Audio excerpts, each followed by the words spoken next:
Wa polong do obrong Menteri Jakarta Tourism bagi di kitrat menyen gasngi ulali ban jurep iki babon ki benta juga kendai lat kam tak be ke jaka ke ilang ban penyak beit tang da ki paidbah rangkat ke senanang jiki pulit bat ki officer sarkar wa pol lalik jengo iki babon kini ke jaka ba kajing temu juga di kajing jengo ka jogu kolong bandon ki jaka ke bakar pang ha ka ba penyak beit tang da ki paidbah bat omsya banyak iki kali kini kajing jurup kolong da kebentaban ailat da ki paidbah ba kenya klaim kena ndu kajing penpa hon jiki kali ka ba perwet bat ka pensak kelut di ki paidbah ha ba ki yai ki yang lani ha ba ki keren makan pentot ru ya kaya ke yang ka jongki ba kalong ru kajing sengai ki paidbah ha ba ki yai bi thik ne bani don kam sekete ki jaka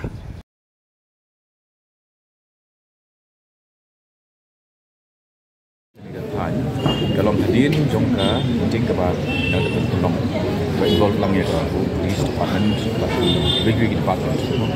ITR, policing office dan dengi Kwah ya dan entah juga sor ban long thik tang long ïaid ini pedestrians di nomor bah kesor parok kalau kawai kalau dap kali dan sudah jaka nak paidbah Oi, kita baar, kumdo bang tempoy dia kata plan, planning jom ke sorga kan involve di dua di depan. Jika kita bagi timbul, dari ini baik tangi jengnya, kumdo bangin job di lagi jengnya, dia ini solution. Jadi kita kali approach ke jengni, buat jika anggut jengah, jengni ke sorga,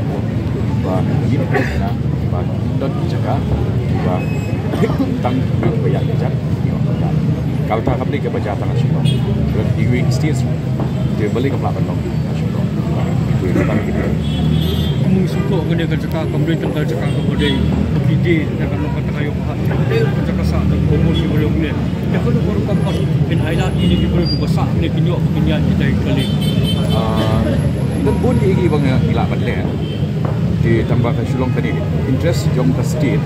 jom lain besar lak lawan Malaysia ni interest jom lain pun tinggi lawan Malaysia di minyak pecuan interest jom overall anggur kayak gini don kap kayak gini relax begini technical sessions that's our work task is namat as long as you are very sincere about it so but the whole point is we can always come up with can you hear the amount of honking so I can't really hear you much nor can you hear me properly.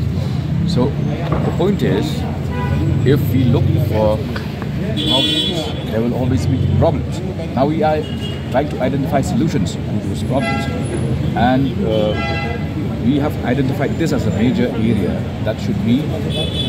exclusively for pedestrians, because then only will you be able to ensure the safety of people using the road. Okay. And also the general welfare of people who are not inside their cars